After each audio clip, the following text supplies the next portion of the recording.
Part 1. You will hear the secretary of a social club telephoning a tourist information office to get information for a group visit to the town of Tidborough. First, you have some time to look at questions 1 to 6. Hello, this is Tidborough Tourist Office, Derek speaking. How can I help you? Good afternoon. My name's Clara Swift. I'm the secretary of a social club and we're planning a visit to Tidborough. Oh, yes. So I'd like to ask you some questions, if I may, to help with our plans. Of course. We're here to help. Now, we're thinking of staying in the youth hostel, as we'll be a group and it's quite cheap. Yes, and comfortable too. But could you tell me how far outside the centre it is? Oh, it's not too bad. It's only 1 kilometre from the station, which is very convenient, and 2 kilometres from the very centre of town. There's a frequent bus service. That doesn't sound too bad. Actually, I've tried phoning them but had no reply. You can check out everything you need to know if you go to www.cheapstay.com. That's their own site. It's quite new. And you could email them with your requirements directly from it. Well, that sounds good, thank you. We'll be staying in the 3rd week of March.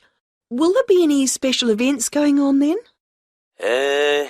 Yes, that includes the 22nd, doesn't it? Good. That's when the street festival is held. It's great fun. Lots going on. It's held every year. OK. And when that's finished, if you've any energy left, you and your group might enjoy a concert we're putting on. Is it classical music or rock? Well, quite a mixture, actually.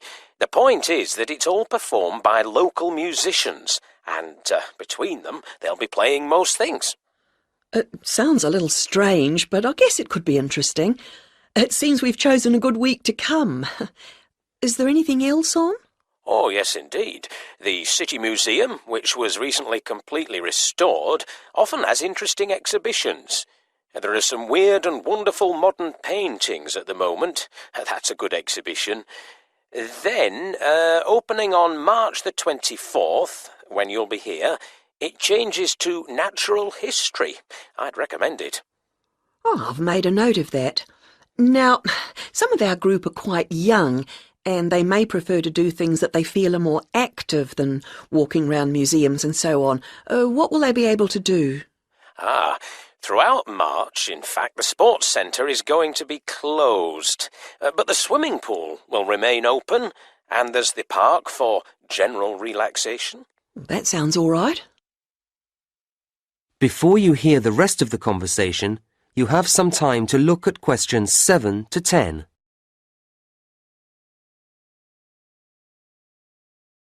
And were you planning to go on any excursions while you were here? Yes, I was going to ask you. I gather there's a very picturesque train journey out along the coast? The Beach Express. Yes, it's lovely. It's an old-fashioned train. Not an express at all, in fact, but it chugs along, giving you marvellous views. Does it go often? No, it's just a tourist special, really. But it sets off in the morning at 9:30, and it's very popular, so I'd get there no later than 9:15 if I were you. The station opens at 9, so you can get a coffee or something while you wait. It sounds lovely. And for tickets? Well, as I say, it may be crowded at the station, so it's probably more convenient to get them beforehand from us at the tourist office. The youth hostel may sell them too. You'd have to check that. OK, I will, thanks. How much are tickets? £5, although students get 20% off, and if there are more than 10 of you travelling together, you get 15% off, so it's very reasonable. Yes, that's not too bad. And is it a long ride? Not really. I think it's about 3 hours actually in the train. You'll be back for lunch about 4 hours later. It stops twice for half an hour so you can stretch your legs, have a little stroll on one of the beaches. I see. Well, you've been very helpful. Thank you. Not at all. I hope you enjoy your visit. Contact us any time. That is the end of Part 1. You now have half a minute to check your answers.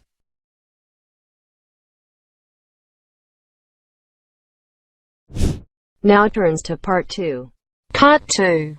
You will hear a director of Hawkins, a large department store, giving an introductory talk to a group of temporary staff on their first day at the company. First, you have some time to look at questions 11 to 13.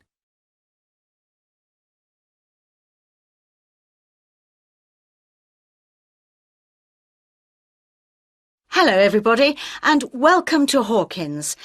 I very much hope you will enjoy working here and indeed that some of you may take the opportunity to join our permanent staff.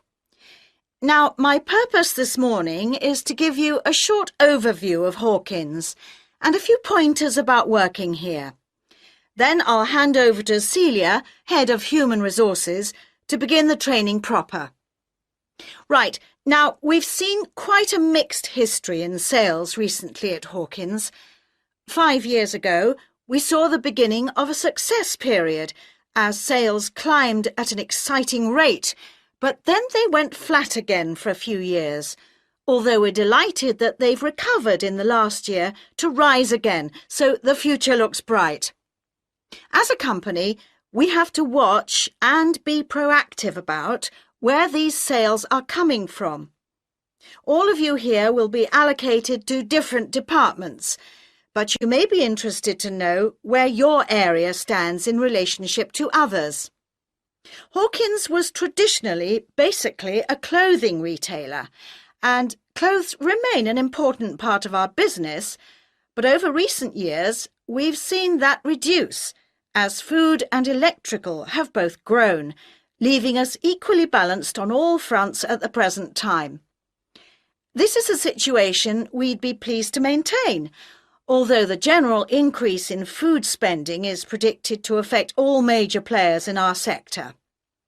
Well, that's us. What about you, as temporary staff? Where do you fit in? Any business that operates in a changing climate must rely heavily on contributions from a flexible proportion of its staff, and Hawkins is no exception. Last year, we recruited temporary staff into every department, and this year we've done that again, actually increasing the numbers, and we expect to take on an even higher proportion next year. So you'll be playing an important part in our success. Before you hear the next part of the talk, you have some time to look at questions. We regard the Hawkins approach to the retail business as something special. Our mission statement, the guiding idea behind everything we do, is based on quality and is phrased creating value for customers. And this belief applies to every customer and every purchase, however large or small. Happy customers means good business for us, and your main aim must always be to keep customers happy. If any kind of problem or complaint arises, don't try to resolve it yourselves or simply leave it to a colleague, but get the assistance of your line manager. It's his or her responsibility to sort it out. A properly resolved problem will mean we get a loyal customer for life, and that's why we need to make sure that everyone who shops here feels they have had a positive experience, not just a routine transaction. We like to remind customers that everything we sell in Hawkins is high quality. It's the basis of our advertisements. But keep customers informed. Let them know about special offer products. To keep yourself up to date about these and all the other aspects of the company, please look carefully through the newsletter that we publish each month.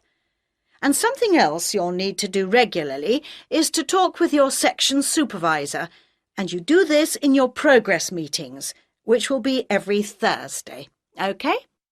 Right, just a few things and then I'll hand over.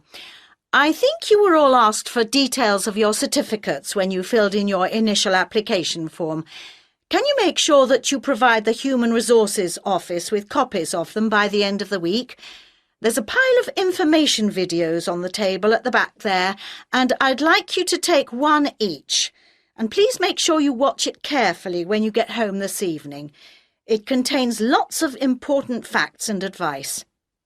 Will you also pick up your security pass by the end of the day from the office on the 4th floor, as you'll need it to get in tomorrow. Don't forget you'll need it to obtain your staff discount when you make any purchases. OK, that really is it from me, so now, Celia, if you'd like to take a... That is the end of part 2. You now have half a minute to check your answers.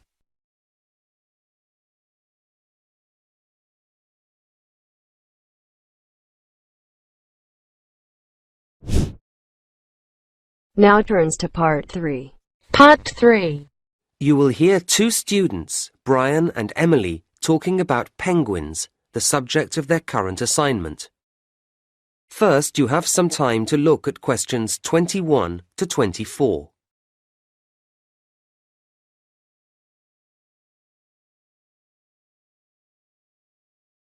So, Brian, how have you been doing with your reading on penguins? Not too bad, Emily. And you? Yeah, okay. I hadn't realised there were so many differences between the various types of penguin. No, nor had I. Anyway, I started with the Gen 2.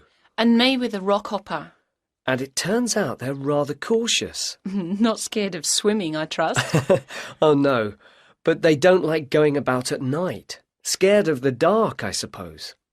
And if they're climbing over some rocky landscape, they'll only jump if they have to.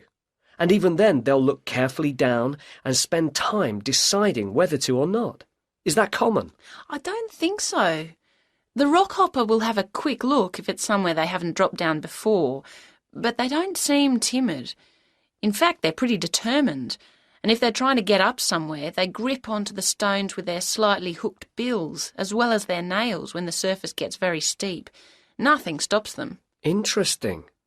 Because the other type I looked into, the Magellanic, tend to stick to the beach rather than going inland. So you see them walking along with their flippers at their sides or a bit forward.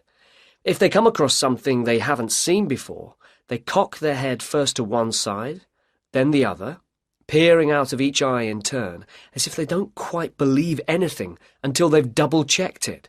And then, when they call to each other about anything, they arch their backs strangely first, before making a very loud noise indeed. Oh, because the king penguin stands very upright when it calls. And they have the longest flippers, which they hold towards the ground, as if they're worried about falling over. But it's quite dignified too. I think they're my favourite type. Uh-huh. Now you have some time to look at questions 25 to 30. Anyway, there are some things that they all do the same, aren't there? Oh, yes. Eating fish, for example. Well, of course. But sleeping, say? Yes. Occasionally you might see one stretched out flat in the sun for a snooze. But normally you see them standing at night, even though they're sound asleep. It seems odd, doesn't it? And then they're all liable to get aggressive if they feel invaded, aren't they? Yeah, not quite so sweet then. And with the rockhopper... The one with the distinctive black and yellow feathers on its head. That's the one. If it gets annoyed about something, then the black feathers on the head point upwards and the yellow feathers stick out. It all makes it look bigger or tougher. I wonder how often they get annoyed. Well, I don't know about annoyed, but they've plenty to get frightened of. They've got predators in the water and on land, well, in the sky anyway. Oh yes, the great skewer bird. It's after the eggs. So the penguins have to keep a careful watch for the skewer all the time, especially when they're nesting. They can spot the white patches in its wings, can't they, as one flies over? Yes, and then they sit very closely on the eggs to protect them. Not an easy life, really. No. So what else have we found out? Well, I was interested to see that although they nest individually, they always go into the sea together, in large numbers. Even though it might make them more obvious to predators. That's the price to pay for the best way to find food. It means a bigger catch from each trip. I see.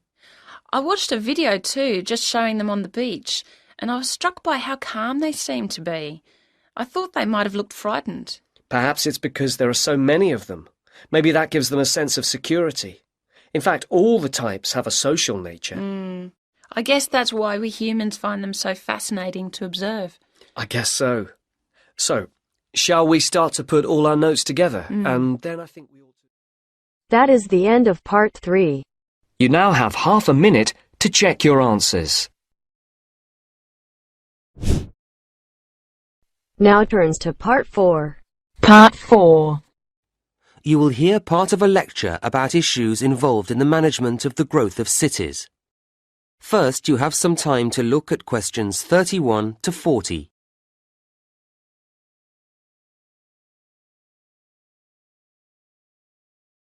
Now, a key issue in the ability of cities to grow is the question of housing. However, quality is as important as quantity here. But that isn't to say that this is easy to guarantee, and the development, or at least the spread, of many modern cities is marked by the sprawl of slum or shantytown housing. Governments are, of course, keen to address this, but the tendency to demolish them has often proved disastrous, as it doesn't solve the problem unless satisfactory replacements are ready for the inhabitants. What I'm saying is that suitable housing projects have to be lined up to accommodate these otherwise displaced people. And suitable is the key word here. All too frequently, there isn't real consultation, only token gestures. If the residents aren't fully involved, they are unlikely to find the resulting development appropriate to their needs. People need to feel reasonably independent, and strategies for providing accommodation schemes work much better if an approach rooted in self-help is applied. People value things more when they have been part of bringing them into being. At the same time, residents can't do everything for themselves, or not well enough anyway, and so governments need to accept that a number of services will always have to be laid on. These would include electricity and water and so on.